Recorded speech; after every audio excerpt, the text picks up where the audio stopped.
പുലരിക്കായി മാറി മറയേണ്ടതോർത്ത്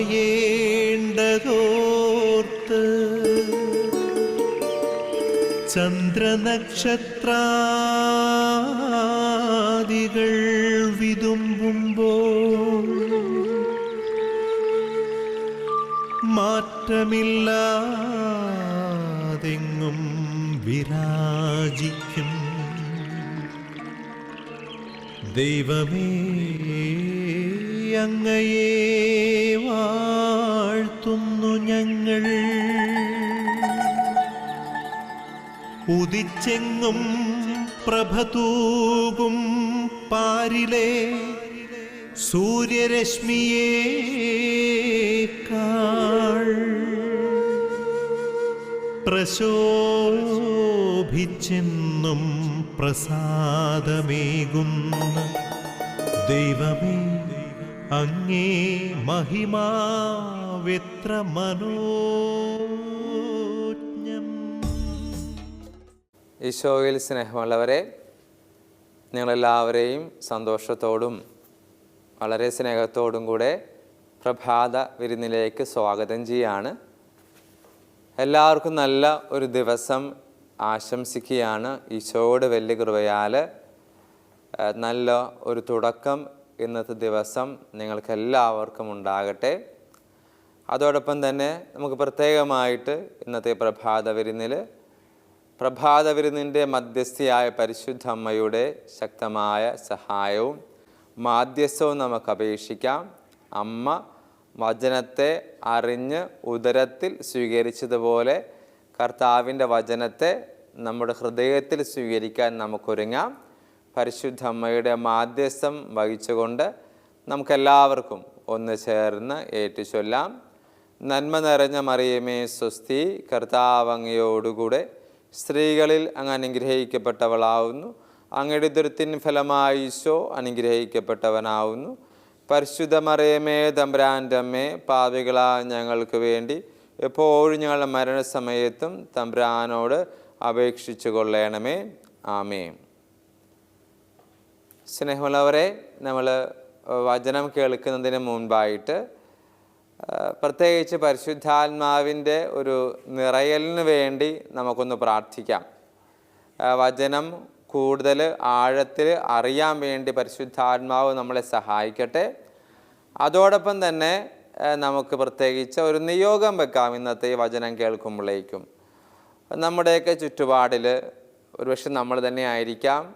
നമ്മളിന്ന് വചനം കേൾക്കുന്നതിൻ്റെ അടിസ്ഥാനത്തിൽ എന്തെങ്കിലും സമാധാനത്തിൻ്റെ അന്തരീക്ഷം നഷ്ടപ്പെട്ടു പോയിട്ടുള്ള ആരെങ്കിലും ഉണ്ടെങ്കിൽ, വല്ലാത്തൊരു ശോകമായിട്ടൊരവസ്ഥയിൽ കഴിയുന്നവരുണ്ടെങ്കിൽ നമുക്ക് അവരെയൊക്കെ പ്രത്യേകം ഓർത്ത് പ്രാർത്ഥിച്ചുകൊണ്ട് നമുക്ക് വചനം കേൾക്കാനായിട്ട് ഒരുങ്ങാം.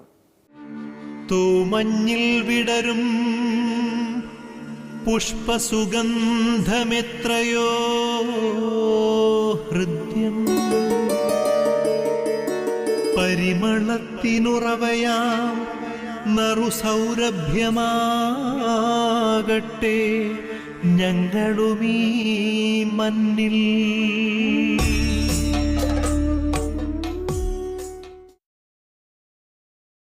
പ്രിയമുള്ളവരെ, നമ്മൾ തിരഞ്ഞെടുത്തിരിക്കുന്ന വചനം യോഹന്നാൻ്റെ സുവിശേഷം 14-ാം അധ്യായത്തിൻ്റെ 27-ാം വാക്യമാണ്. വചനം നമ്മളിങ്ങനെയാണ് കേൾക്കുന്നത്: ഞാൻ നിങ്ങൾക്ക് സമാധാനം തന്നിട്ട് പോകുന്നു, എൻ്റെ സമാധാനം നിങ്ങൾക്ക് ഞാൻ നൽകുന്നു. ലോകം നൽകുന്നത് പോലെയല്ല ഞാൻ നൽകുന്നത്. നിങ്ങളുടെ ഹൃദയം അസ്വസ്ഥമാകേണ്ട, നിങ്ങൾ ഭയപ്പെടുകയും വേണ്ട.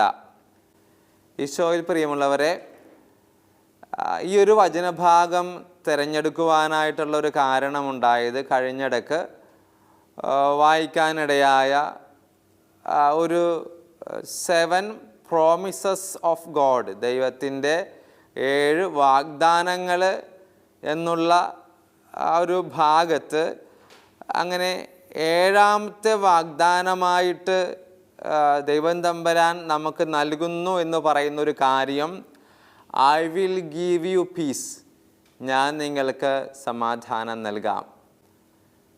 വിശുദ്ധ ഗ്രന്ഥത്തിൽ വളരെയധികം ആവർത്തിച്ച് നമ്മൾ കേൾക്കുന്ന ഒരു കാര്യമാണ് ഞാൻ നിങ്ങൾക്ക് സമാധാനം നൽകാം.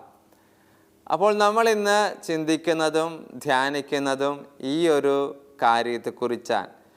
ഈ ദൈവം തമ്പുരാൻ നൽകിയ 7 വാഗ്ദാനങ്ങളിൽ അവസാനത്തെ വാഗ്ദാനമായ ഞാൻ നിങ്ങൾക്ക് സമാധാനം നൽകാം.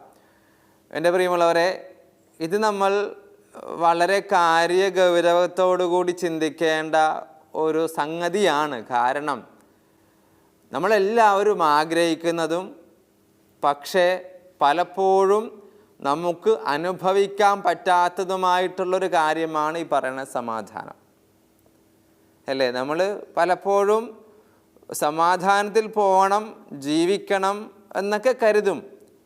പക്ഷേ ഈ സംഭവം, ഈ ഒരു അവസ്ഥ നമുക്ക് പലപ്പോഴും ഉണ്ടാകാറില്ല.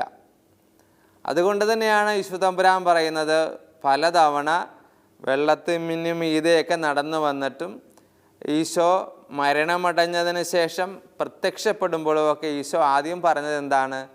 ഭയപ്പെടേണ്ട, നിങ്ങൾക്ക് സമാധാനം. അപ്പം ഇന്ന് നമുക്ക് കൂടുതൽ കാര്യമായിട്ട് ഇത്തിരി ഗൗരവത്തോടു കൂടി നമുക്ക് ഇന്ന് ചിന്തിക്കാം. ഈ പറയുന്ന സമാധാനം അത് റിയലി ആരാണ് യഥാർത്ഥത്തിൽ നമുക്ക് തരുന്നത്? അതിൻ്റെ വചനമാണെന്ന് യോഹന്നാന്റെ സുവിശേഷം 14-ാം അധ്യായത്തിൻ്റെ 27-ാം വാക്യത്തിൽ ഞാൻ നിങ്ങൾക്ക് സമാധാനം നൽകാം. അതിന് ഏറ്റവും ഉതകുന്ന വേറൊരു വചനം കൂടി നിങ്ങളോട് പങ്കുവയ്ക്കാം. യെശയ്യാ പ്രവാചകൻ്റെ പുസ്തകത്തിൻ്റെ 9-ാം അധ്യായത്തിൻ്റെ 6-ാം വാക്യം. ആ വചനം വായിക്കുന്നത് നല്ലതായിരിക്കും എന്നുള്ളത് കൊണ്ടാണ് വായിക്കുന്നത്. ഇങ്ങനെയാണ് യെശയ്യാ 9:6. എന്തെന്നാൽ നമുക്കൊരു ശിശു ജനിച്ചിരിക്കുന്നു, നമുക്കൊരു പുത്രൻ നൽകപ്പെട്ടിരിക്കുന്നു, ആധിപത്യം അവൻ്റെ ചുമലിലായിരിക്കും. വിസ്മയനീയമായ ഉപദേഷ്ടാവ്, ശക്തനായ ദൈവം, നിത്യനായ പിതാവ്, സമാധാനത്തിൻ്റെ രാജാവ് എന്ന് അവൻ വിളിക്കപ്പെടും.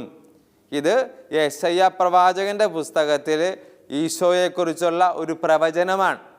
അതിൻ്റെ അവസാന വാക്യം നിങ്ങളൊന്ന് ശ്രദ്ധിച്ചോ. അവൻ സമാധാനത്തിൻ്റെ രാജാവ് എന്ന് വിളിക്കപ്പെടും. ക്രിസ്തുവിനെ കുറിച്ച് പറഞ്ഞതാണ്. അത് യെശയ്യാ പ്രവാചകൻ ഈശോയെക്കാളും 700-800 വർഷങ്ങൾക്ക് മുമ്പ് ജീവിച്ചിരുന്നൊരു പ്രവാചകനാണ്. ആ പ്രവാചകൻ്റെ പുസ്തകത്തിൽ എഴുതപ്പെട്ടിരിക്കുകയാണ്, ഈശോ വരും, അവൻ സമാധാനത്തിൻ്റെ കിങ് ഓഫ് പീസ്, സമാധാനത്തിൻ്റെ രാജാവ് എന്ന് വിളിക്കും. അപ്പോൾ പ്രിയമുള്ളവരെ, അച്ഛൻ പറയുന്നതും നമ്മൾ ധ്യാനിക്കാൻ ആഗ്രഹിക്കുന്നതും നമുക്ക് യഥാർത്ഥത്തിൽ സമാധാനം നൽകുന്നത് ആരാണ്? ഈശോയാണ്. ഈശോയിലാണ് നമ്മൾ സമാധാനം കണ്ടെത്തുന്നത്. അച്ഛൻ നേരത്തെ പറഞ്ഞില്ലേ, നമുക്കെപ്പോഴും ഉണ്ടാകാത്ത ഒരു അവസ്ഥയാണ് ഈ സമാധാനം. പക്ഷേ നമ്മൾ സമാധാനം കണ്ടെത്തുകയാണ്. നമ്മുടെ ജീവിതഭാരങ്ങൾ, അസ്വസ്ഥതകൾ, തടസ്സങ്ങൾ, രോഗങ്ങൾ, കടബാധ്യതകൾ, സങ്കടങ്ങൾ, ചില തടസ്സങ്ങൾ, നമ്മൾ ഇങ്ങനെ ഇതിലൂടെയെല്ലാം കടന്നു പോകുമ്പോഴേക്കും നമുക്ക് സമാധാനം എവിടെ നിന്നും കൊണ്ടൊന്നും തരുന്നില്ല. പക്ഷേ വി ഫൈൻഡ് ഔട്ട്, നമ്മൾ കണ്ടുപിടിക്കുകയാണ് എന്ത്? ഈശോയുടെ സമാധാനം. അതുകൊണ്ട് പ്രിയമുള്ളവരെ, ഒരു വചനവും കൂടി യെശയ്യാ പ്രവാചകൻ്റെ പുസ്തകത്തിൻ്റെ 26-ാം അധ്യായത്തിൻ്റെ 3-ാം വാക്യം നമ്മൾ ഇങ്ങനെയാണ് വായിക്കുന്നത്. അങ്ങിൽ ഹൃദയമുറപ്പിച്ചിരിക്കുന്നവനെ അങ്ങ് സമാധാനത്തിൻ്റെ തികവിൽ സംരക്ഷിക്കുന്നു. വളരെ വ്യക്തമാണ്. അതായത് കർത്താവിൽ ഹൃദയമുറപ്പിച്ചിരിക്കുന്നവനെ സമാധാനത്തിൻ്റെ തികവിൽ അവൻ പരിപാലിക്കുന്നു. അപ്പോൾ ഈ സമാധാനം എന്ന് പറയുന്ന ഒരു സംഭവം നമുക്ക് കടയിൽ പോയി മേടിക്കാൻ കിട്ടുന്നതോ, അല്ലെങ്കിൽ അവിടെ നിന്ന് കടം മേടിക്കുന്നതോ, ഇവിടെ നിന്ന് കുറച്ചെടുക്കുന്നതോ ആയിട്ടുള്ള ഒരവസ്ഥയല്ല, അല്ലേ? എങ്ങും വിൽക്കാൻ വച്ചിട്ടില്ല സമാധാനം. പക്ഷേ ഈ ഫൈൻഡ് ഔട്ട്, നമ്മളത് കണ്ടുപിടിക്കണേ, നമ്മളത് തേടി പിടിക്കണേ. അതിനാണ് പറഞ്ഞത്, അങ്ങിൽ ഹൃദയമുറപ്പിക്കുന്നവനെ ആരിൽ? ദൈവത്തിൽ, ഈശോയിൽ ഹൃദയമുറപ്പിക്കുന്നവനെ അങ്ങേ സമാധാനത്തിൻ്റെ തികവിൽ അവിടുന്ന് സംരക്ഷിക്കുന്നു. കർത്താവിൽ ഹൃദയം ഉറപ്പിക്കുന്നവനെ കർത്താവ് സമാധാനം കൊണ്ട് നിറക്കുന്നു. അപ്പോൾ ഇത് ശരിക്കും പറഞ്ഞാൽ ഇത് ഫ്രീ ആയിട്ട് കിട്ടുന്നൊരു കാര്യമാണ്. എപ്പോൾ നമ്മൾ കർത്താവിൽ ഹൃദയം ഉറപ്പിക്കുമ്പോൾ നമുക്ക് ഫ്രീ ആയിട്ട് കിട്ടുന്ന സാധനമാണ് ഈ സമാധാനം. അല്ലാതെ നമുക്ക് പണം മുടക്കി മേടിക്കുന്നൊരു കാര്യമല്ല. അപ്പം അതുകൊണ്ട് പ്രിയമുള്ളവരെ, നമ്മൾ ആഗ്രഹിക്കുന്നതും നമുക്ക് കിട്ടാത്തതുമായ ഒരു അനുഭവം, സമാധാനം എന്നത് കർത്താവ് നമുക്ക് സൗജന്യമായിട്ട് നൽകുന്നുണ്ട്. കുറച്ചധികം കുടുംബങ്ങളെ അറിയാം. കുറച്ച് പള്ളികളിൽ ശുശ്രൂഷക്കൊക്കെ പോകുന്നത് കൊണ്ട്, സംസാരിക്കുന്നത് കൊണ്ടും വളരെയേറെ സങ്കടങ്ങളിലൂടെയും ബുദ്ധിമുട്ടുകളിലൂടെയും ക്ലേശങ്ങളിലൂടെയും കടന്നു പോകുന്ന കുറേ പേരുണ്ട്. പക്ഷേ they find out peace in God. അവർ സമാധാനം കർത്താവിൽ കണ്ടെത്തുന്നുണ്ട്. ചിലപ്പോൾ അച്ഛൻ വ്യക്തിപരമായിട്ട് ചിന്തിക്കുന്നത്, ഇവർക്ക് എങ്ങനെ കിടന്നുറങ്ങാൻ പറ്റുന്നു? ഇത്രയും പ്രശ്നങ്ങളിലൂടെ, ഇത്രയും അസ്വസ്ഥതകളിലൂടെ, ഇത്രയും സങ്കടങ്ങളിലൂടെ, ഇത്രയും സംഘർഷങ്ങളിലൂടെ ഇവർക്ക് എങ്ങനെ ചിരിക്കാൻ പറ്റുന്നു? ഇവർക്ക് എങ്ങനെ സന്തോഷത്തോടു കൂടിയൊക്കെ ഹൃദയം തുറന്നൊന്ന് സംസാരിക്കാൻ പറ്റുന്നു? അപ്പോൾ മനസ്സിലാക്കാൻ പറ്റിയൊരു കാര്യം, ഇവർ കണ്ടെത്തുകയാണ്. ഈശോയിൽ ഉത്തമ വിശ്വാസി എന്ന നിലയിൽ, വിശ്വാസം പരിശീലിക്കുന്ന വ്യക്തി എന്ന നിലയിൽ, വിശ്വാസത്തിന് സാക്ഷ്യം നൽകുന്ന വ്യക്തി എന്ന നിലയിൽ we find out the peace. നമ്മൾ സമാധാനം കണ്ടെത്തുന്നു. ആരിൽ? ക്രിസ്തുവിൽ. എപ്പോൾ? അവനിൽ ഹൃദയം ഉറപ്പിക്കുമ്പോൾ. പ്രിയമുള്ളവരെ, അതുകൊണ്ട് നമ്മൾ പഴയ നിയമം പുതിയ നിയമത്തിലോട്ടൊക്കെ വരുമ്പോഴേക്കും ഈശോയുടെ കാലത്ത് അവർ പരസ്പരം ഗ്രീറ്റിങ്സും ചെയ്തിരുന്നത്. നമ്മൾ ഇപ്പോഴത്തെ കാലത്ത് good morning, good afternoon, good night എന്നൊക്കെ പറയാറുണ്ട്. നമ്മൾ അച്ഛന്മാർക്കാണെങ്കിൽ പോലും ഇപ്പോൾ എല്ലാവരും അത്യാധുനികമായിട്ടുള്ള സിസ്റ്റേഴ്സിനെയൊക്കെ പണ്ട് കാണുമ്പോൾ നമ്മൾ ഈശോമിശിഹായ്ക്ക് സ്തുതിയായിരിക്കട്ടെ എന്ന് പറയുന്നവർ ഇപ്പോൾ ഗുഡ് മോർണിംഗ്, ഗുഡ് ആഫ്റ്റർനൂൺ എന്നൊക്കെ പറയണം. അങ്ങനെ ഈശോയുടെ കാലത്ത് അവർ ഗുഡ് മോർണിംഗ്, ഗുഡ് ആഫ്റ്റർനൂൺ എന്നല്ല പറഞ്ഞത്. അവർ ശലോം എന്നാണ് പറഞ്ഞത്. ശലോം ഒന്ന് ചെറുതായിട്ടൊന്ന് കുമ്പിട്ടിട്ട് ശലോം എന്ന വാക്കിൻ്റെ അർത്ഥം എന്താണ്? പീസ്, സമാധാനം. അന്ന് അവർ പരസ്പരം ഗ്രീറ്റ് ചെയ്തിരുന്നത്, പരസ്പരം ആശംസിച്ചിരുന്നത് സമാധാനമെന്നാണ്. അത് രാവിലെ കണ്ടാലും, ഉച്ചക്ക് കണ്ടാലും, വൈകുന്നേരം കണ്ടാലും, രാത്രി കണ്ടാലും, ഉറങ്ങാൻ പോകുന്നതിന് മുമ്പും അവർ പറഞ്ഞിരുന്ന ഒരേ ഒരു വാക്കാണ് ശലോം, സമാധാനം. പരസ്പരം ഗ്രീറ്റ് ചെയ്യുമ്പോൾ. അതുകൊണ്ടല്ലേ നമ്മൾ പരിശുദ്ധ കുർബാനയുടെ അർപ്പണ സമയത്ത് ഒരവസരത്തിൽ, അത് ഏത് റീത്തായാലും നമ്മൾ കുർബാന അർപ്പിക്കുമ്പോഴേക്കും നിങ്ങൾ പരസ്പരം സമാധാനം ആശംസിക്കുവിൻ എന്ന് പറഞ്ഞിട്ട് നമ്മൾ പരസ്പരം നമ്മുടെ ഇടതോ വലതോ മുൻപിലോ പുറകിലോ ഇരിക്കുന്നവർക്ക് നമ്മൾ സമാധാനം കൊടുക്കാറില്ലേ? അത് റിക്വയർഡാണ്, അത് ആവശ്യമാണ്. എൻ്റെ അടുത്ത് ഒരിക്കലും ഒരു ചേട്ടൻ ചോദിച്ചു, ഇങ്ങനെ സംശയം കൊണ്ട് ചോദിച്ചാണ്, നമ്മൾ ഈ പരസ്പരം അച്ഛൻ സമാധാനം കൊടുക്കാൻ പറയാൻ നേരത്തെ എന്താണ് പറയേണ്ടത്?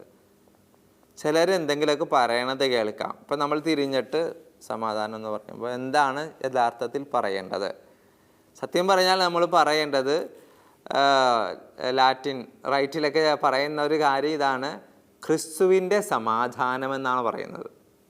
പരസ്പരം തിരിഞ്ഞ് എൻ്റെ വലതുവശത്തിരിക്കുന്ന പറയും ക്രിസ്തുവിൻ്റെ സമാധാനം, ഇടതുവശത്തിരിക്കുന്നവരും ക്രിസ്തുവിൻ്റെ സമാധാനം, മുൻപിലും പിറകിലും ക്രിസ്തുവിൻ്റെ സമാധാനം. നമ്മൾ ചില ഇടങ്ങളിലേക്ക് മാറുമ്പോൾ അതിൻ്റെ രീതി മാറും. ചിലപ്പോൾ ചില സ്ഥലങ്ങളിലൊന്ന് കരങ്ങൾ തമ്മിൽ മുട്ടിച്ചിട്ടായിരിക്കും സമാധാനം പറയുന്നത്. ചിലപ്പോൾ ഷെയ്ക്ക് ഹാൻഡ് കൊടുത്തിട്ടായിരിക്കും സമാധാനം പറയാം. ചില സ്ഥലങ്ങളിൽ യൂറോപ്യൻ കൾച്ചറിൽ ചിലപ്പോഴൊക്കെ ഒന്ന് കെട്ടിപ്പിടിച്ചിട്ടായിരിക്കും സമാധാനം പറയണം. വളരെ ഹാപ്പിയസ്റ്റ് മൂമെൻറ്റ് അല്ലേ? സന്തോഷത്തോടു കൂടി സമാധാനം. അപ്പോൾ അച്ഛൻ പറഞ്ഞു വരുന്നത്, ഈശോയിലാണ് നമ്മൾ സമാധാനം കണ്ടെത്തേണ്ടത്. പരസ്പരം സമാധാനം ആശംസിക്കേണ്ടത് ഈശോയുടെ നാമത്തിലാണ്. അപ്പോഴേക്കും അവിടെ വേറൊരു ശക്തി അവിടെ ഇടപെട്ട് നമ്മുടെ സമാധാനം ഇല്ലാതെയാക്കുന്നില്ല. അതുകൊണ്ട് എൻ്റെ പ്രിയമുള്ളവർ, ഇന്ന് നമ്മൾ ഈ വചനം വായിച്ച് ധ്യാനിക്കുമ്പോഴേക്കും ഈ പറയുന്ന ക്രിസ്തുവിൻ്റെ സമാധാനം നമ്മൾ കണ്ടെത്തുകയാണ്. നമ്മൾ പരസ്പരം ആശംസിച്ച് ആ സമാധാനത്തെ കൂടുതൽ ആഴത്തിൽ നമ്മളിൽ വളർത്തിയെടുക്കുകയാണ്. അതിലൂടെയാണ് ക്രിസ്തു എന്നിൽ ജീവിക്കുന്നത്. ഞാൻ എൻ്റെ അടുത്തിരിക്കുന്നവനോട് ക്രിസ്തുവിൻ്റെ സമാധാനമെന്ന് പറയുമ്പോഴേക്കും ആദ്യമേ എന്നിൽ ഈ പറയണ സമാധാനം ഉണ്ടെങ്കിലല്ലേ എനിക്ക് എൻ്റെ അടുത്തിരിക്കുന്നവന് ഇത്തിരിയെങ്കിലും സമാധാനം യേശുവിൻ്റെ നാമത്തിൽ കൊടുക്കാൻ പറ്റുന്നത്. അല്ലെങ്കിൽ അതൊരു വെറുതെ പ്രഹസനമായിട്ട് എല്ലാവരും പറയുന്നു, ഞാനും പറയുന്നു, അതിൻ്റെ അകത്ത് പ്രത്യേകതകളൊന്നുമില്ല. പക്ഷേ എൻ്റെ സമാധാനം, എൻ്റെ ഉള്ളിലെ ക്രിസ്തുവിൻ്റെ സമാധാനം ഞാൻ യഥാർത്ഥത്തിൽ മറ്റവന് അവന് പങ്കുവെക്കുന്നുണ്ടെങ്കിൽ അതിന് അത്രത്തോളം വലിയൊരു പങ്കുവെപ്പൽ വേറെ ഒന്നും ഉണ്ടാകില്ല പ്രിയമുള്ളവരെ. അപ്പം അതുകൊണ്ട് നമ്മൾ ഇന്ന് ഈ വചനം വായിച്ച് ധ്യാനിച്ചുകൊണ്ട് I will give you peace എന്ന കർത്താവിൻ്റെ വാഗ്ദാനം നമ്മളിൽ നിറവേറ്റപ്പെടട്ടെ. ഇതാരും കൊണ്ടുവന്ന് തരുന്നതല്ല, നമ്മൾ കർത്താവിൽ നിന്ന് മേടിച്ചെടുക്കുന്നതാണ്. ഞാൻ എൻ്റെ സമാധാനം മറ്റുള്ളവരിലേക്ക് അത് പകരുമ്പോഴാണ് ക്രിസ്തു കൂടുതൽ സന്തോഷമയനായി മാറുന്നത്. അതുകൊണ്ട് നമുക്ക് പ്രാർത്ഥിച്ച് ഒന്ന് ചേർന്ന് ഈ വചനത്തെക്കുറിച്ച് ധ്യാനിച്ചുകൊണ്ട് കർത്താവിന് മുമ്പിൽ നമ്മുടെ പ്രാർത്ഥനകൾ സമർപ്പിക്കാം. ആബാ പിതാവേ, സ്നേഹാഗ്നിയാൽ ജ്വലിക്കട്ടെ മക്കളാ ഞങ്ങളെല്ലാം.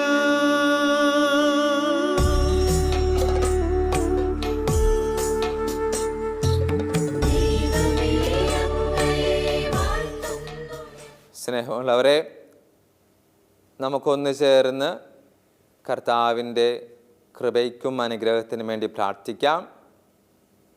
ത്രിയേക ദൈവത്തിൻ്റെ ശക്തിയാലും പരിശുദ്ധ അമ്മയുടെയും വിശുദ്ധ യൗസിപിതാവിൻ്റെയും മാധ്യശക്തിയാലും സ്വർഗത്തിലെല്ലാ കൂട്ടായ്മയുടെയും എല്ലാ വിശുദ്ധന്മാരുടെയും വിശുദ്ധമാരുടെയും മാലാഖമാരുടെ സമൂഹത്തിൻ്റെയും ഒക്കെ സഹായം നമുക്ക് പ്രത്യേകമായിട്ട് അപേക്ഷിക്കാം. നമ്മുടെ ഇടവകയുടെ മധ്യസ്ഥ, നമ്മുടെ നാമത്തിലുള്ള മധ്യസ്ഥ എന്നിവരുടെ എല്ലാം പ്രത്യേകമായ മാധ്യസ്ഥ നമുക്ക് അപേക്ഷിക്കാം.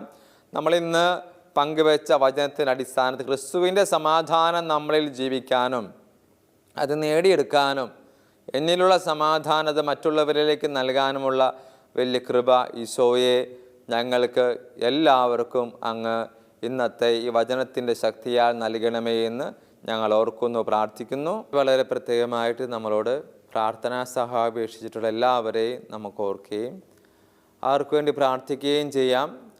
പലവിധ ആവശ്യങ്ങളാലും സങ്കടങ്ങളാലും അസ്വസ്ഥതകളാലും രോഗങ്ങളാലും പലവിധ തടസ്സങ്ങളാലും പൈശാചിക ബന്ധനങ്ങളാലും അകപ്പെട്ടു പോയിട്ടുള്ള പലരും പ്രാർത്ഥനാ സഹായം അപേക്ഷിച്ചിട്ടുണ്ട്. നമുക്കെല്ലാവരെയും ഓർക്കാം. പ്രത്യേകിച്ച് ഈ ഒരു കാലയളവിൽ യുദ്ധത്തിൻ്റെ കെടുതിയിൽ പെട്ടുപോയിരിക്കുന്ന എല്ലാവരെയും നമുക്ക് പ്രത്യേകമായിട്ട് ഓർക്കാം. അതിൻ്റേതായ ബുദ്ധിമുട്ടുകളും യാത്രാ പ്രശ്നങ്ങളും ശാരീരികമായിട്ടുള്ള ബുദ്ധിമുട്ടുകളിലൂടെയും കടന്നു പോകുന്ന പലരുമുണ്ട്.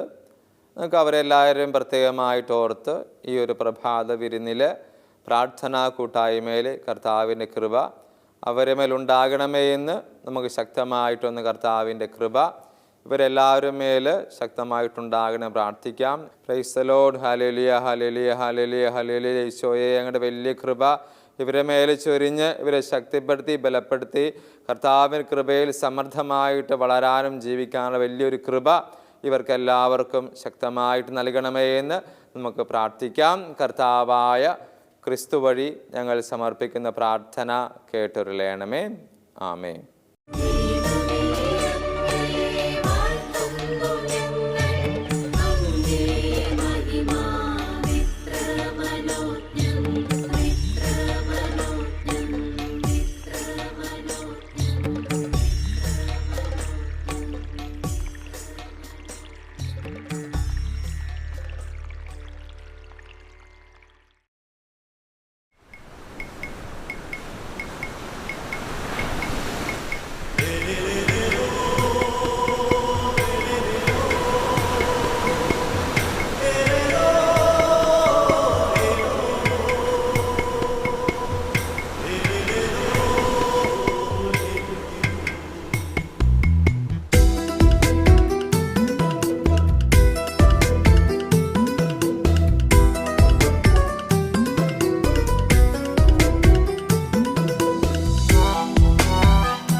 കുളക്കരെ കണ്ണീർ കയത്തിൽ ആരാരുമില്ലാതൊരാൾ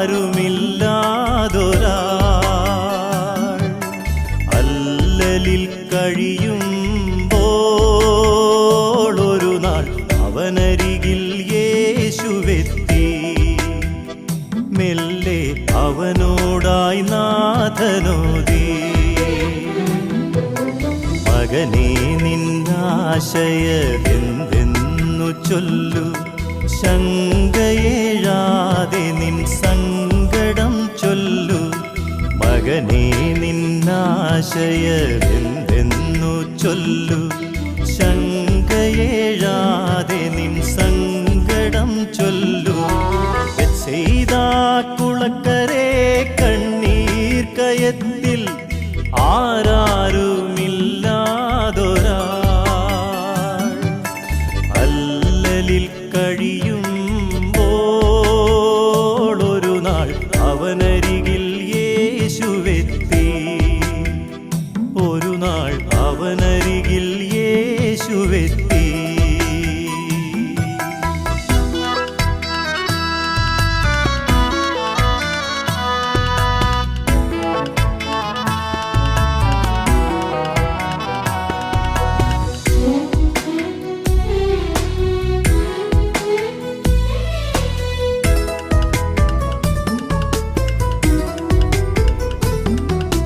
ഗുരുവേ, കഷ്ടതയാർന്നൊരു ദിനമിതിൽ ആഴമോടിളകുന്ന ജലമോലും കുളമിതിൽ.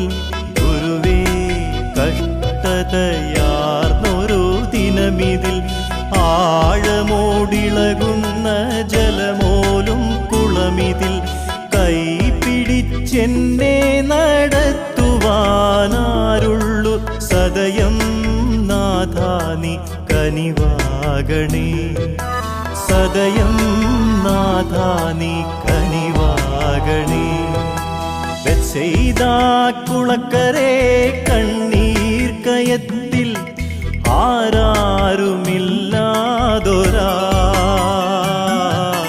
അല്ലലിൽ കഴിയുമ്പോൾ ഒരു നാൾ അവനരികിൽ യേശുവെത്തി.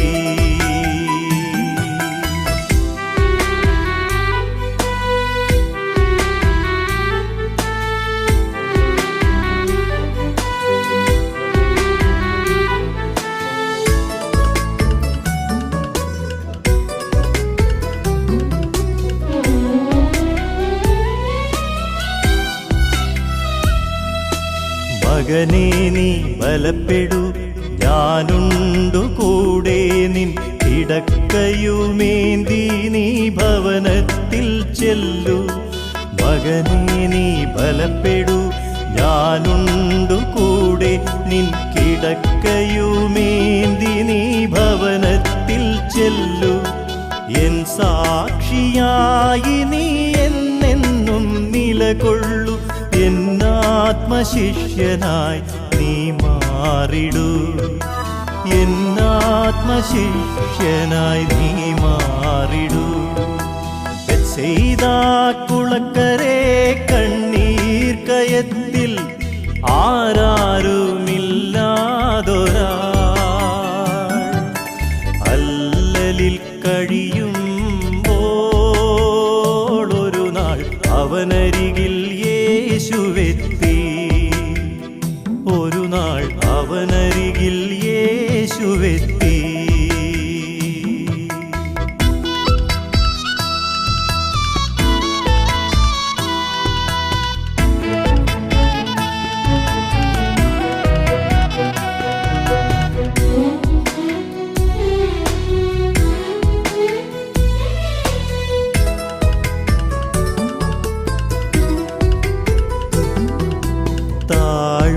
താഴ്മയോടെപ്പോഴും ഞാനേറ്റു ചൊല്ലുന്നു, യേശുവേ രക്ഷകാ നീയാണു നാഥൻ.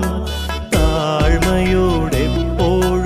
ഞാനേറ്റു ചൊല്ലുന്നു, യേശുവേ രക്ഷകാ നീയാണു നാഥൻ.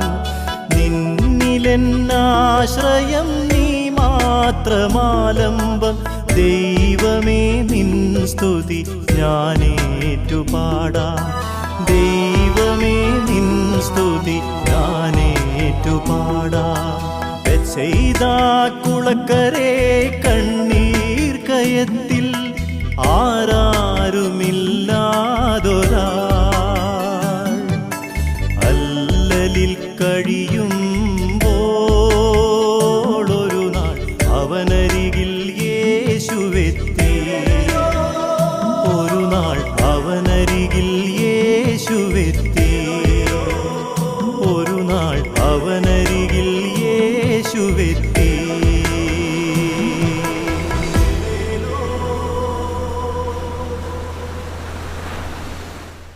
പ്രിയമുള്ളവർ, നമുക്ക് ക്രൈസ്തവ സഭയോട് ചേർന്ന്, കത്തോലിക്ക സഭയോട് ചേർന്ന് നമുക്ക് ആശീർവാദം സ്വീകരിക്കാൻ പരിശുദ്ധ പിതാവിൻ്റെയും എല്ലാ കാർഡിനാൾമാരുടെയും മെത്രാന്മാരുടെയും ഒക്കെ സന്യാസിമാരോടും ചേർന്ന് ഈ ആശീർവാദം സ്വീകരിക്കുമ്പോൾ കർത്താവിൻ്റെ വലിയ കൃപ നമ്മുടെ എല്ലാവരുടെയും മേൽ നിറയട്ടെ എന്ന് പ്രത്യേകമായിട്ട് പ്രാർത്ഥിക്കാം. കർത്താവ് നിങ്ങളോടുകൂടെ, അങ്ങേ ആത്മാവോടും കൂടെ. സർവശക്തനായ ദൈവം പിതാവും പുത്രനും പരിശുദ്ധാത്മാവും നിങ്ങളെല്ലാവരെയും അനുഗ്രഹിക്കുമാറാകട്ടെ. ആമേൻ. സ്നേഹമുള്ളവരെ, എല്ലാവർക്കും നല്ല ഒരു ദിവസം ആശംസിക്കുകയാണ്. പ്രത്യേകിച്ച് നമുക്ക് പ്രാർത്ഥനയിൽ ബലപ്പെട്ട് ശക്തിപ്പെട്ടുകൊണ്ട് മുന്നോട്ട് പോകാം. മരിയൻ കൂടാരത്തിൽ നമുക്ക് വേണ്ടി ജപമാല അർപ്പിച്ച് പ്രാർത്ഥിക്കുന്നവരുണ്ട്. നമുക്കും ഈ ജപമാല അവർക്ക് വേണ്ടിയും, ആർക്കൊക്കെയാണ് നമുക്ക് വേണ്ടി പ്രാർത്ഥിക്കുന്നത് അവർക്ക് വേണ്ടിയും സമയം കിട്ടുമ്പോഴൊക്കെ ജപമാല ചൊല്ലാനും പ്രാർത്ഥിക്കാനും, അങ്ങനെ ഗുഡ്നസ് TV-യിലൂടെ കൂടുതൽ പ്രാർത്ഥനയിൽ ശക്തിപ്പെട്ട് ബലപ്പെട്ടു പോകാൻ ഈശോ നമ്മളെല്ലാവരെയും അനുഗ്രഹിക്കട്ടെ എന്ന് പ്രാർത്ഥിക്കുകയും ആശംസിക്കുകയും ചെയ്യാം.